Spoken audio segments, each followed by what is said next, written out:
Easy. Yes, ako naman. Hindi na natin. Di ba? Very enjoyable experience. At least si Ding Dong na very game siya sa mga patikim matikman yung mga soaring agents. At mahilig pala siya sa mga maaasim kaya na-appreciate niya yung food biodiversity ng Pilipinas. You can follow Localpedia on Facebook and Instagram. Hopefully hindi lang YouTube at TikTok.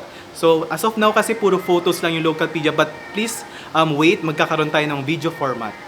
Thank you, Amazing Earth, sa napakagandang opportunity na ma-promote ko hindi lang yung Localpedia, but yung food biodiversity ng Pilipinas. Sana marami pang kwento ang makwento natin tungkol sa pagkain dahil napakayaman natin.